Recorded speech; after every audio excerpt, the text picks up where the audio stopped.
Y a-t-il une culture propre aux banlieues? Il y a en tout cas un mode de vie spécifique de tous ceux qui vivent dans ces banlieues. Ce sont en effet des zones urbaines, habitées en majorité par des jeunes.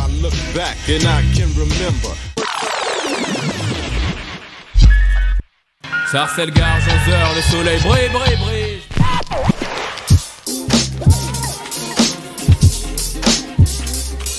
« 1993. Je vis toujours sur Sarcelles, je dépasse la majorité et je suis plutôt à l'aise dans les baskets. Cette année est importante, pourquoi? Parce que c'est l'éclosion, l'importance que peut avoir le rap en français pour nous, et surtout le ministère amer. Et on n'écoute que ça, nous. Il y a une petite partie, en tout cas, de la ville qui écoute Snoop, Dr. Dre, Tupac, et puis quelques influences de la West Coast. Hein. Mais sinon, en majorité, dans tous les quartiers, tous les ghetto blasters, c'est que ça. 1993. Sarcelles, ville dortoir. Mur maudit. En journée, on fait pas grand-chose en fait, à part aller dans les villes avoisinantes. Donc Saint-Denis, Me voilà cette fois de retour à la source. Villiers-le-Bel, Stein surtout. Les musiques qui passent là-bas, la plupart du temps, c'est toujours du rap américain en fait. On n'a pas beaucoup de rap français. Et le soir, les gens se replient sur eux-mêmes. Donc nous, on a un petit coin là qui est à 100 mètres de chez moi. Avec mon crew, on est 5-6. On est toujours au même endroit. Ça devient presque comme un réflexe. Donc on est toujours là à discuter du monde, en fait, de la vie. En tout cas, ce soir-là en particulier, on se retrouve en une demi-heure, on se retrouve à 50 à peu près. Et des mecs qui viennent de tous les quartiers. Et donc là, t'as la place André-Gide, t'as les mecs de la Cité Rose, qui sont pas de Sarcelles, mais qui sont quand même là. T'as les mecs de Codec, t'as les mecs du Carré aussi. Ma team est particulière dans le sens où nous, on est représentants de la côte Est. Mais une partie de la ville, en tout cas ceux surtout de la Cité Rose, sont les représentants de la côte Ouest. Et quelques-uns de Sarcelles aussi, avec les Dickies, les petites Stan Smith blanches et le t-shirt blanc. Tout le temps comme ça.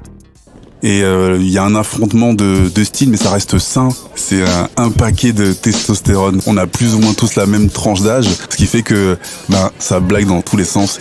Et la musique, en plus, ça fout le bordel dans le quartier.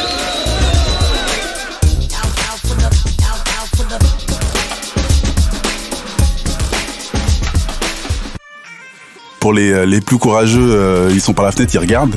Et puis t'en as, comme ce petit vieux, qui commence à crier tu vas fermer ta boîte à merde, oui. On entend le truc mais on s'en tamponne.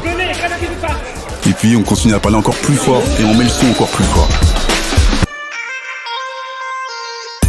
Il revient à la charge et là il nous insulte encore. On lève nos têtes et on voit un fusil. Donc on se dit putain, je crois que c'est un fusil de chasse, un canon scié ou un truc comme ça. Et le mec se met à tirer. Une fois, deux fois. Et donc là, les 50 mecs, on se disperse dans toute la ville et on disparaît. Donc moi, je suis juste à côté avec le frangin, donc on arrive, on est vite à la maison. Et donc il y en a qui ont dû appeler les flics, je pense, parce que les flics débarquent peut-être 5 minutes après.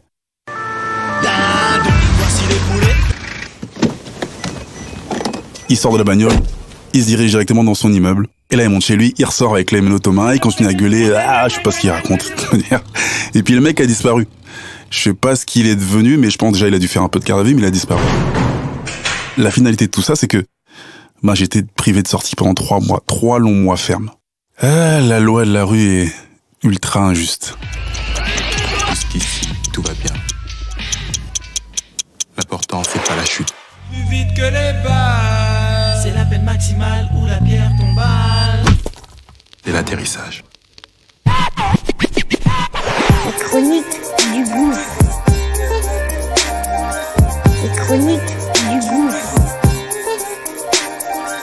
Les chroniques du gouffre.